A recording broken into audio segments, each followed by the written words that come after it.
52ஆம் அதிகாரம் முதல் வசனம். எழும்பு எழும்பு சீயோனே, உன் வல்லமையை தரித்துக்கொள். பரிசுத்த நகரமாகிய எருசலேமே, உன் அலங்கார வஸ்திரங்களை உடுத்திக்கொள். விருத்த சேதனம் இல்லாதவனும் அசுத்தனும் இனி உன்னிடத்தில் வருவது இல்லை. விருத்த சேதனம் இல்லாதவனும் அசுத்தனும் இனி உன்னிடத்தில் வருவதில்லை.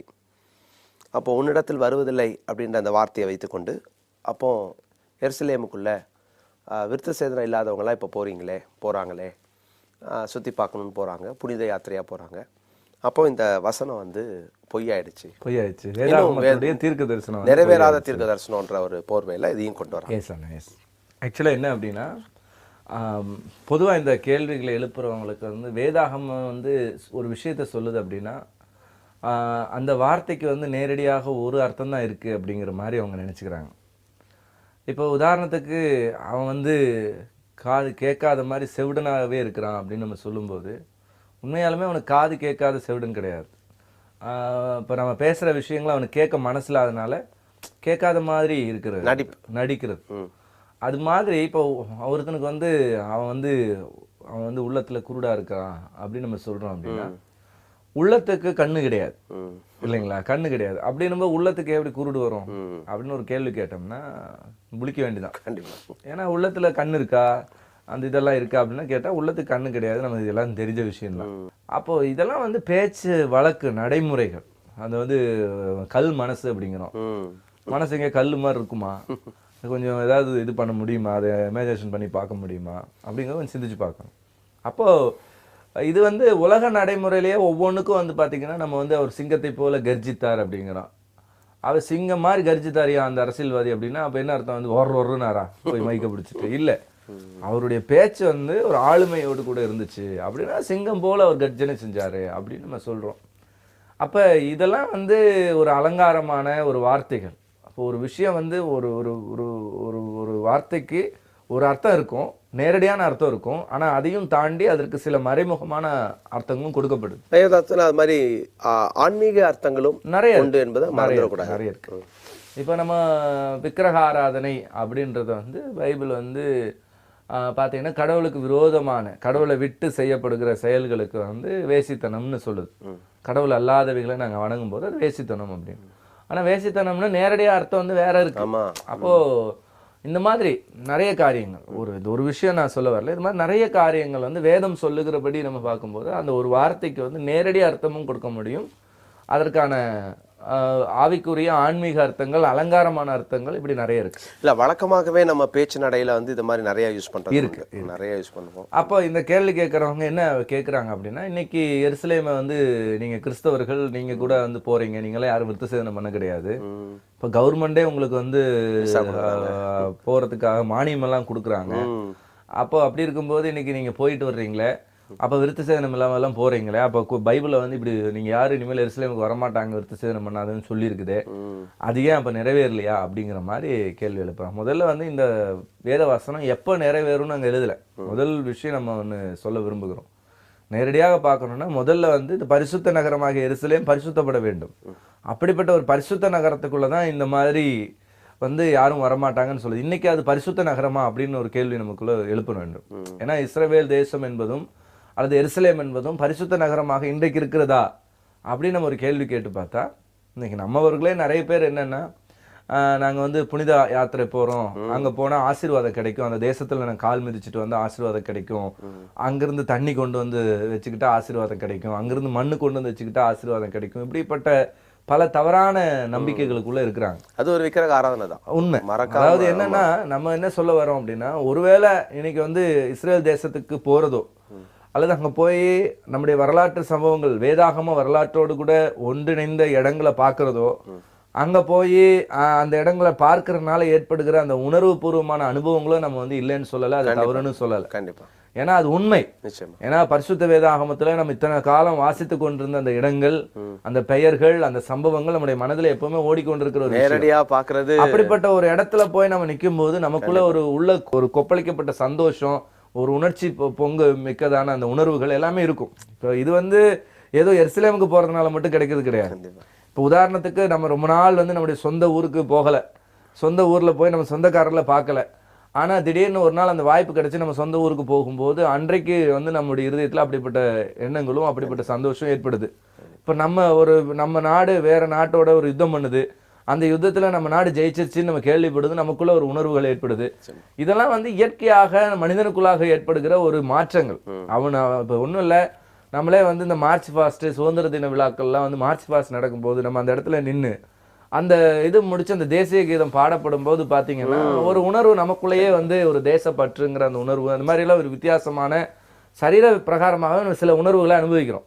நம்மளை அணியாம கண்ணில் தண்ணி வரும், இந்த மாதிரி காரியங்கள்லாம் நம்ம பார்க்குறோம். இது ஒரு ஏதோ ஒரு குறிப்பிட்ட சம்பவத்துல நான் சொல்லலை, இது பல விஷயங்கள்ல மனிதர்களுக்குள்ளாக ஏற்படக்கூடிய ஒரு மாற்றத்தை தான் சொல்றேன். இதுதான் இன்றைக்கு வந்து இஸ்ரேல் தேசத்துக்கு போகும்போது நடைபெறுகிற ஒரு விஷயம். ஏன்னா பல காலம் ஒருவேளை ஒரு சில சின்ன குழந்தையில இருந்து சண்டே ஸ்கூல் காலங்கள்ல இருந்து இதை படிச்சுட்டு வந்திருப்போம். சின்ன வயதுல இருந்து படிச்சிருந்தோம். 25 வருஷம் 30 வருஷம் இந்த காரியங்கள் சம்பவங்களை கேள்விப்பட்டுட்டு அது குறிப்பிட்ட சம்பவங்கள் நடைபெற்ற அந்த இடத்துக்கு நம்ம போய் நிற்கும் போது நம்மை தாண்டிய ஒரு உணர்வுகள் நமக்குள்ளே கிரியேட் செய்யும். அது கிளர்ந்தலும் அதுல இருந்து எந்த மாற்றம் இல்லை. அது ஒரு பெரிய சந்தோஷமான தவறும் கூட இல்லை, தவறும் கிடையாது. ஆனால் அது பரிசுத்த நகரம் என்றும் அது ஒரு பரிசுத்தமான பிளேஸ் என்றும் நம்ம நினைக்கிறது வந்து எந்த விதத்திலும் சரியானது கிடையாது. ஏன்னா இன்றைக்கு அது வந்து அப்படிப்பட்ட இடம் அல்ல, அப்படிப்பட்ட காரியமும் கிடையாது. ஏன்னா பரிசுத்த நகரமாக அது மாற்றப்படும். இன்னைக்கு இந்த வசனத்தை குறித்து நம்ம பேச போறோம். அப்போ இந்த எருசலேம் என்பதும் இன்றைக்கு இருக்கிற இஸ்ரவேல் என்பதும் ஏதோ பரிசுத்த நாடு போலவும் அங்க இருக்கிறவங்க எல்லாம் பரிசுத்தவான்கள் போலவும் அப்படிப்பட்ட ஒரு எண்ணத்தை நமக்குள்ள கொண்டு வந்துக்கிறோம். அது வந்து உண்மையாலுமே ஒரு தவறான ஒரு இது. நம்ம ஊர்ல என்னென்னலாம் பாவம் இருக்கும், நம்ம சிட்டியில என்ன பாவம் இருக்கும் நம்ம நினைக்கிறோமோ இது அத்தனை பாவங்களும் இஸ்ரேல் தேசத்துல உண்டு. இங்க என்னென்ன தவறுகள் நடந்து கொண்டிருக்கிறதோ இது அத்தனை தவறுகளும் அங்க நடந்து கொண்டிருக்கிறது. இதுனும் ஒரு புது இதெல்லாம் ஏதோ தெய்வீக மனிதர்கள் அங்க வாழ்ற மாதிரி இங்க நம்ம நினைச்சுக்கிட்டு இருக்கிறோம். வாழ்ந்தது உண்மை, அதை பாக்குறது தவறு இல்லை. தீர்க்கதரிசிகள் அங்க வந்திருக்கிறாங்க, இல்லைன்னு நம்ம சொல்ல முடியாது. தேவனுடைய தீர்க்கதரிசி அங்க இருந்தாங்க, அதெல்லாம் மாற்றம் கிடையாது. இயேசு கிறிஸ்து அங்கே பிறந்து வளர்ந்து அந்த இடத்துல அவர் மரித்து அடக்கம் பண்ணப்பட்டு 3ஆம் நாள் உயிரோடு எழுந்த உண்மை. ஆனால் இன்றைக்கு அந்த தேசம் என்பது ஒரு சாதாரண நம்முடைய தேசம் போல ஒரு தேசம் தானே ஒழிய, ஒருவேளை அந்த இடத்துக்கு பிரத்யேகமான ஆசீர்வாதங்கள் இருக்கலாம், அது நான் இல்லைன்னு சொல்ல. அந்த தேசத்துல சில பிறக்கிற மனிதர்களுக்கு ஆண்டவர் கொடுத்திருக்கிற ஆசீர்வாதங்கள், ஞானம், அந்த மனிதர்கள் அங்க இருந்த போது மட்டுமல்ல, அவருக்கு உலகமெங்கிலும் இருந்த போதும் கூட அந்த ஞானங்கள் செயல்பட்டு இருக்கு. கண்டிப்பா.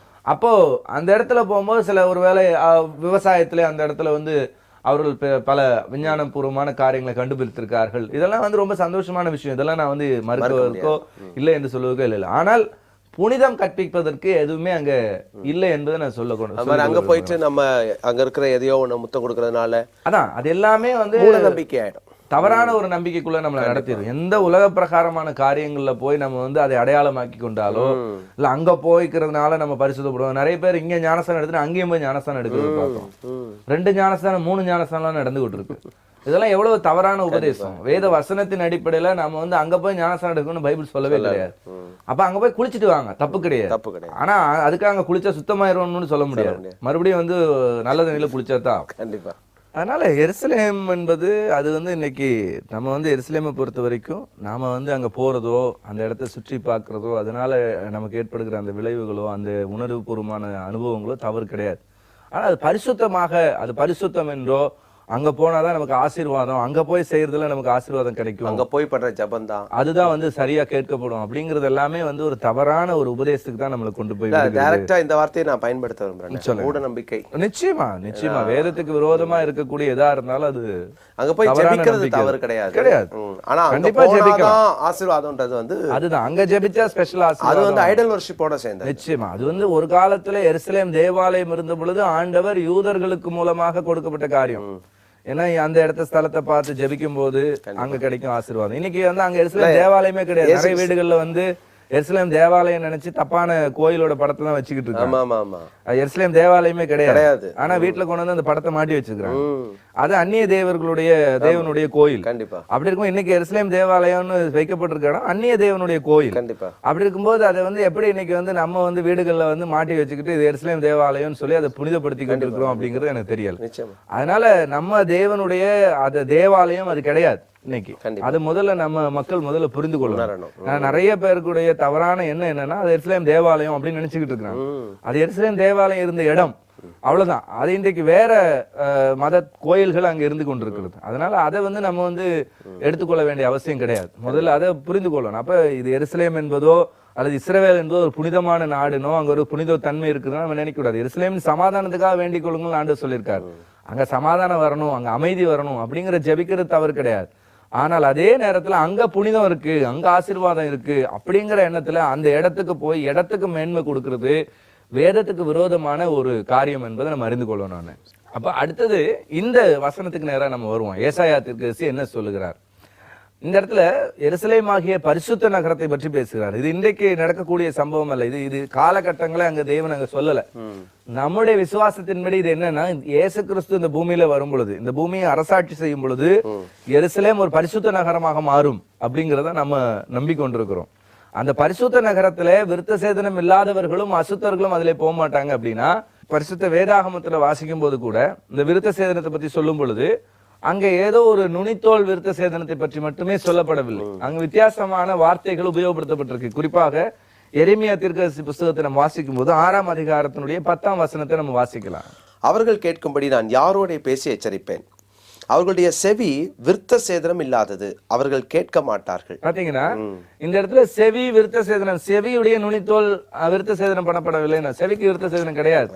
ஆனால் செவி விருத்த சேதனம் என்பது இங்க என்ன சொல்லப்படுகிறது? அவர்கள் கேட்க மனதில்லாதவர்கள், கேட்கிறதற்கு தங்களுடைய செவியை கொடுக்காதவர்கள் அப்படிங்கிற மீனிங்ல தான் சொல்லப்படுது. அப்போ இந்த விருத்த சேதனம் என்ற வார்த்தை வெறும் இந்த உலக பிரகாரமான அல்லது மாம்ச ரீதியான சரீர பிரகாரமான உடல் ரீதியான விருத்த சேதனத்தை மட்டுமே குறிக்கக்கூடியது அல்ல அப்படிங்கிறத நம்ம தெளிவுபடுத்துறோம்.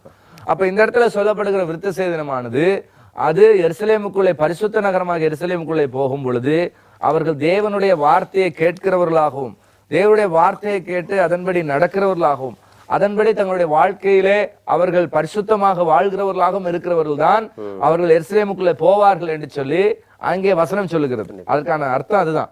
அப்ப அது எப்ப நடக்கும் அப்படின்னு பார்க்கும்போது அது பரிசுத்த எருசலேம் அப்படிங்கிற அந்த நகரம் பரிசுத்தமாக மாறும் பொழுது. அது எப்ப மாறும் அப்படின்னா, இயேசு கிறிஸ்து இந்த பூமியிலே ஆட்சி செய்யும் பொழுது, இயேசு கிறிஸ்து இந்த பூமியில வந்து அவர் அரசாளுவார், நீதியுள்ள நியாயாதிபதியாக இந்த பூமிக்கு இறங்க வருகிறார் அப்படின்னு சொல்லி வேதம் நமக்கு தெளிவா சொல்லுது. அப்ப அவர் இந்த பூமிக்கு வரும் பொழுது, அவர் ஆட்சி செய்யும் பொழுதுதான் எருசலேம் பரிசுத்த நகரமாக மாறும் அப்படிங்கறத நம்ம வேதத்துல வாசிக்கிறோம். அப்பதான் வந்து எந்த அசுத்தவான்களும் அசுத்தம் செய்தவர்களும் தேவனுடைய வார்த்தையை கேட்க விருப்பமில்லாத செவிகள் விருத்த சேதனம் பண்ணப்படாதவர்களும் இருதய விருத்த சேதனம் பண்ணப்படாதவர்களும் அதிலே நுழைய முடியாது அப்படின்னு வேதம் சொல்லுது. அப்பதான் வந்து எருசலேம் பரிசுத்தமான ஒரு நகரமாக மாறுகிறது அப்படிங்கறத பரிசுத்த வேதாகம் தெளிவுபடுத்துகிறது. அதனால இது போன்ற, அதான் இப்போ நாம தெளிவா என்னன்னா, ஒரு வார்த்தைகளை வைத்துக்கொண்டு இந்த வசனம் எங்க சொல்லப்பட்டது, யாருக்கு சொல்லப்பட்டது, இந்த வசனத்தை வந்து எந்த காலத்துல நடைபெறும் என்று சொல்லப்பட்டது என்பதை வேதாகமத்தினுடைய பின்னணியில தான் நம்ம பார்க்கணுமே ஒழிய நம்மளுடைய விளக்கத்தை இதுல திணிக்க கூடாது. இப்ப நாம வந்து மற்றவர்களுடைய புஸ்தகத்தை எடுத்துக்கிட்டு அதுல நம்முடைய விளக்கத்தை திணிச்சா அவங்க ஒத்துக்க போறது கிடையாது. அப்ப நம்ம வேதத்தை எடுத்துக்கிட்டு அவங்களுடைய விளக்கத்தை அவங்க உள்ள திணிக்கிறது பார்க்கணும்.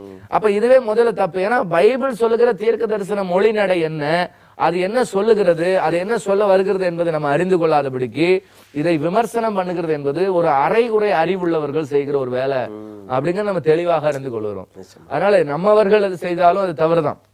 எருசலேமை புனிதப்படுத்துகிறோம்ங்கிற பேர்ல புனிதம் அங்க போய் நம்ம ஜெபம் பண்ணணும், அங்க போய் பிரேயர் பண்ணாதான் நம்ம கேட்கப்படும் அப்படிங்கிறதும் தவறான ஒரு கொள்கை தான்.